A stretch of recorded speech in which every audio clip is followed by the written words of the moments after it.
everybody, today's video is going to be kind of a tough one because we were just notified that a good friend of ours is in the hospital. He doesn't have COVID, but it is something that is very serious and life-threatening. And his reptiles are at his house, and his family isn't too familiar with how to take care of them, so they gave us a call because they know we're friends, and rather than trying to teach them how to take care of his reptiles, which I'm not sure exactly what all he has, I know a few things, but I don't know what his entire collection consists of, but we figured it would just be easier if Ed and I drive over, pick up all his animals, bring them here, and we'll just take care of them while he's in the hospital until he can go home and he feels better enough to take care of them again. So before we pick them up tomorrow, we are gonna go upstairs, clean out our entire quarantine rack just as a temporary home for all these animals, and go pick them up.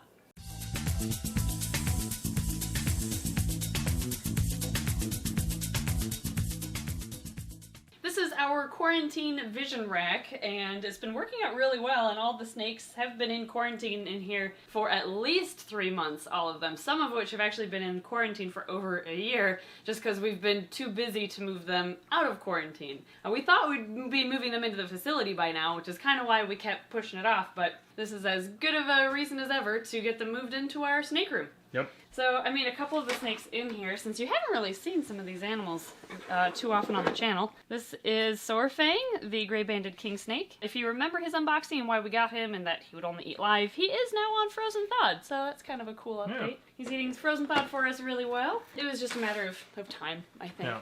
And then we've got like our albino. This is our het sable that we picked up at a Tinley a year ago now. I bet he's hungry. He's smelling the flour in his bin.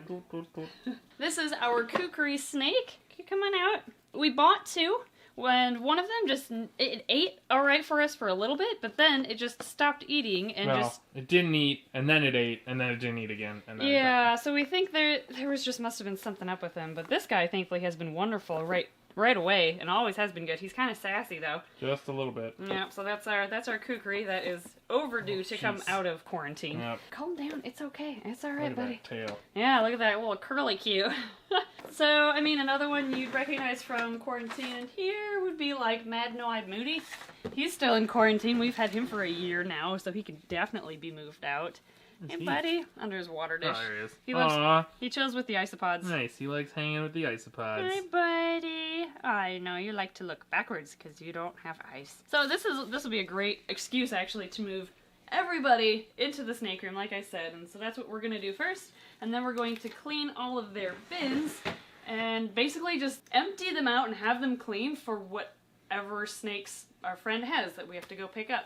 Yep. Thankfully, there's a variety of sizes here, so hopefully we can find a slot for everyone, just as a temporary home while he's in the hospital. Yep. So first thing we're going to do is fill these up and set these up, and then move the snakes over into them. Yep, that is the plan. And then all of these were already steam cleaned and sterilized and everything from brumation? Yes. So yeah, we have snakes that were living in here are down in brumation. So timing-wise, it does kind of work out, because while they're brumating, we'll put all of our quarantine snakes in here now since they're done with quarantine. And they've already been cleaned. Yeah, there's some crumbs left behind from the steam cleaner, but they're sanitized. Okay.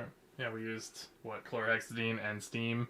Soap and water, chlorhexidine, then steam. Yeah, okay. Mm-hmm. So I guess let's set these up.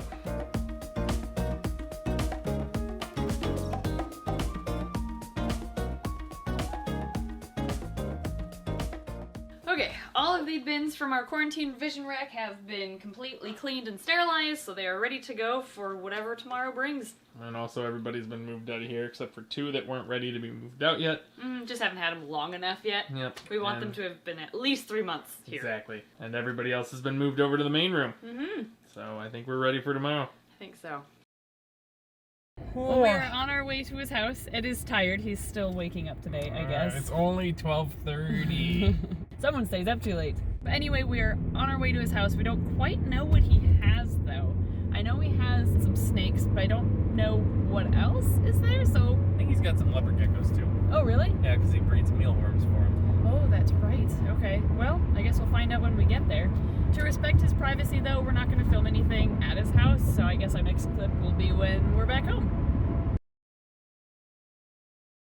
Well, we were able to pick everyone up, all the reptiles. Yeah, it's just a really, really unfortunate situation that his entire family isn't. But we're on our way home. The least we can do is take care of the reptiles so that he doesn't have to worry about that. His family doesn't have to worry about taking care of them. We were Chad's emergency contact in case something like this were to happen. So thankfully his family knew how to reach us. So had they not done that, it was just very good planning on his part to plan for the future in case something like this happens. But we're on our way home and we'll update you then. Okay, here is everybody. Let's show you who all we're gonna be babysitting over the next couple of months. Oddly enough, this guy is one of our good friends, and crazily, he had about half of these animals actually originally came from us, which I think is funny. We produced, I think you're right, about half of his animals. So this is a fox snake that we actually produced a few years ago. He is getting quite big. I mean, it's kind of cool to be able to see how nice all of his snakes look now. Yeah. But yeah, this is one of our previously baby fox snakes, doing well. He looks very similar to his mother, actually, who I would take out, but she's in brumation right now. But you are looking really nice. You are a sassy baby. For a fox snake. Oh, did he just bite you? Yeah, his tooth got caught on my skin. Buddy, I know you're angry from the car ride here and like the circumstances and all that, but you're gonna have to get along here just for a little bit at least. Never seen a sassy fox snake before. Usually you can pick those out of the wild and they're like, all right, I'm yours now. Jeez, buddy. Wow, look at that strike pose. Does he have names for these guys? Don't think he does. Yeah, I don't think he does. Well, we're gonna have to come up with a nickname for him while we have him. Yeah. The second animal that we'll be babysitting for him is this bull snake that we produced a couple of years ago.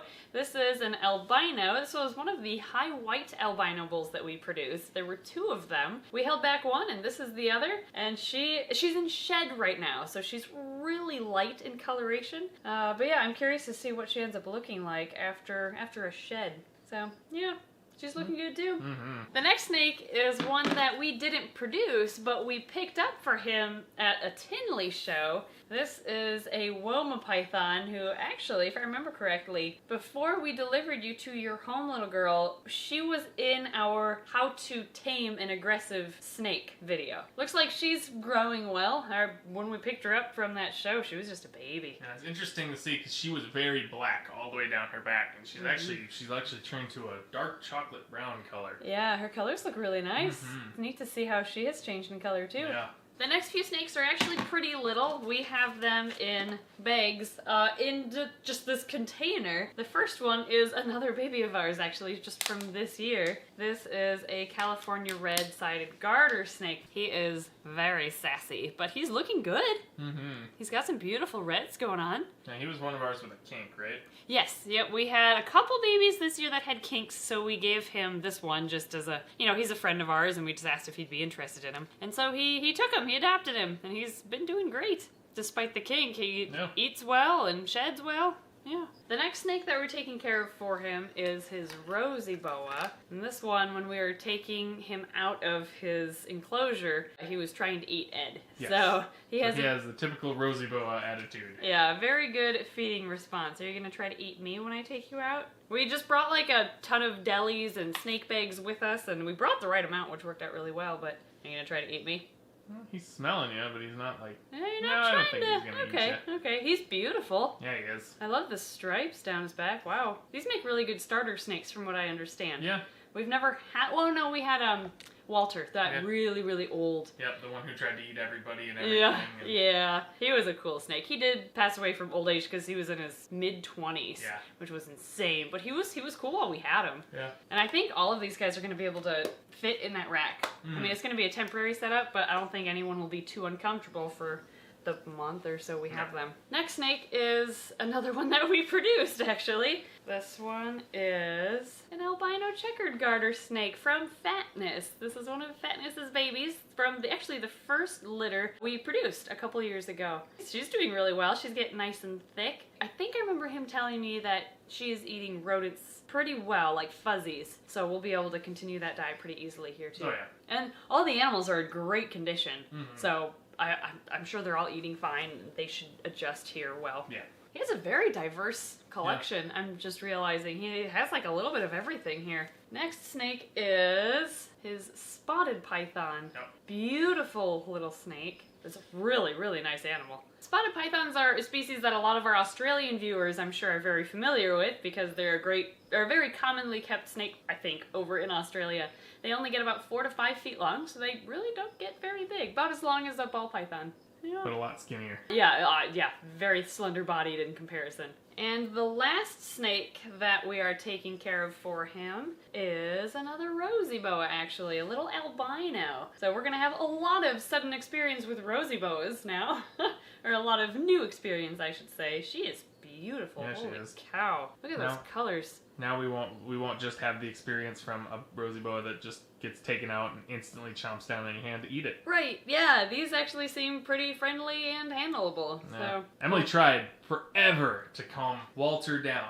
I did. She would take him down and like sit at the computer with him, sit and watch TV with him. The entire time he would just, oh. I tried to just let him bite it out and get used to me and realize I wasn't food.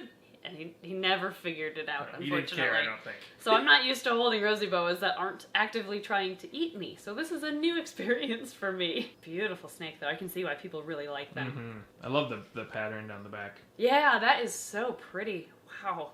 And the last animal that we are taking care of for him is not a snake. It is a beautiful blue-tongued skink. She, I believe, if I remember correctly, this is a female. I know they can be really hard to sex visually. I've never owned a blue-tongued skink myself, but I've done research on them because we're planning on getting one for the facility down the line. And it looks like she, at some point, I believe she's probably a rescue. She has some kinks in her tail, most likely due to lack of UVB while she was growing up.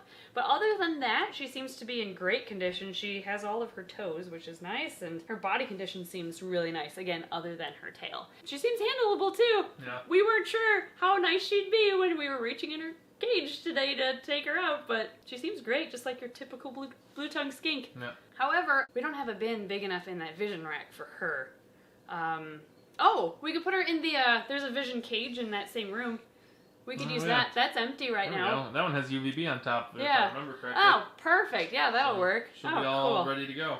Nice. We'll get you set up in that one. Yeah. Okay, we're going to start with putting one of the Rosy Boas in here.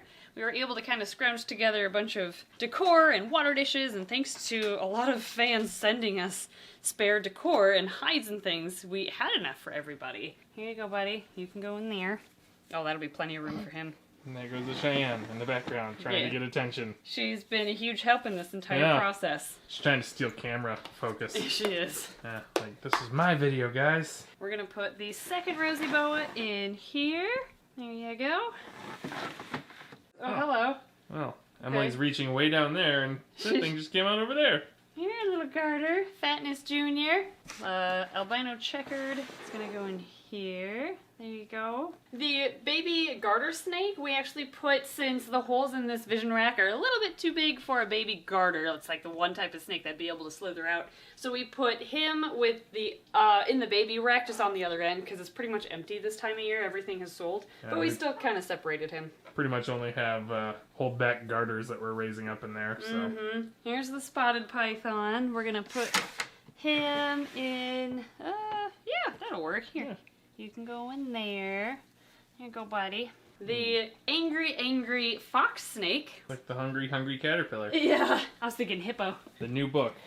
The angry fox snake. You can go in here. I know it's not a huge bin for you, but it's an emergency temporary situation. There we go. He hissed and puffed at anything who walked by.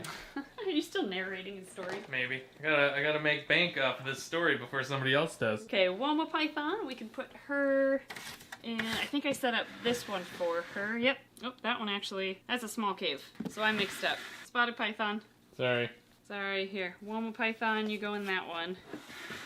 And spotted python. You get the small cave. Yeah, he'll fit in that cave a lot better. Oh, look, he's going right on in. Perfect. What? I can fit in here? Oh, that's pretty neat. And lastly, for snakes anyway, we're going to put the bull snake that's in shed down here, and we put a humidity box in the back too, so she can re-moisten, rehydrate, and have that shed nicely too, because this is kind of a stressful situation for her to be moving in a shed. But she should be all set there, and that leaves us with the blue-tongued skink. who we have to go to the other side of the room and reset the entire room to put in. Yes. So we'll cut to there. Here's what I managed to piece together for the blue-tongued skink while we have her. This is our vision cage. It's what we use for quarantine now because since it's all one piece of plastic, it's really easy to completely clean and disinfect in between animals. So it actually works really nice for a quarantine cage, but I'd like to get her something for this corner, like a corner cave or hide of sorts, so she has something to feel really secure in. So I might go pick something like that up tomorrow, but I think that'll work for now. Thanks for not pooping on my bed, girl. Yes, I appreciate that. Look, this is where you're gonna stay for a little while, till your dad's able to take you back. What do you think? Is it good enough for you? I know it's not your normal home, but it'll do for now. Look at your little tail. Yeah, if I remember correctly, she's a rescue, so... Oh, you're gonna check out your tube? Go in your tube. Go in your tube. Yeah, what do you think? Is that a cool tube? Do you like it? You're adorable, oh my gosh. This cage does have UVB on top, but for some reason when I turned it on, this bulb must be broken or something. It's just out. Although I think it was over 6 months anyway, so it was due for replacing. So I'm gonna get one of those tomorrow too. So yeah, by tomorrow we'll have everything ready for you. Your new cave, your new light, and after we get those taken care of, you should be good to go for however long you're with us. And obviously, yes, I will add the doors too. They're just down there because I was cleaning this out. But I won't forget the doors, guys. Don't worry. We're borrowing her actually for a little bit longer before permanently putting her back in that cage because we just need a reptile for the end of this, and I thought she'd be a good one for this. But the reason why we filmed today's video wasn't because we wanted to show you new animals that we're going to be temporarily taking care of or showing you our friend's collection, essentially. It was to stress the importance of having an emergency plan for your reptiles if something happens to you. Like if you were to get in a car accident and your animals are at home with nobody else there, it's so important to have an emergency plan in place so that people know what animals you have, who they have to contact, or what they have to do to take care of those animals for you until you can take over those duties again. I would not only say reptiles, but any exotic animal. Yes. Most people will understand how to take care of a dog and a cat, so you can, your mom, your dad, your sister, your brother, your friend can come and hold on to your dog or cat for a little while. But a lot of people don't understand how to take care of reptiles, they don't understand how to take care of birds. Any exotic pet, you have to have a very particular plan in place so that you know they're going to be in the right hands until you can take them back. Cheyenne, our blue and gold macaw, actually has godparents, so if Ed and I were to get in an accident and die tomorrow, we know she would still be in good hands. And Ed and I are actually godparents of someone else's macaw if something were to happen to them. And as far as the rest of our reptiles go, we have a plan in place for each one of them too.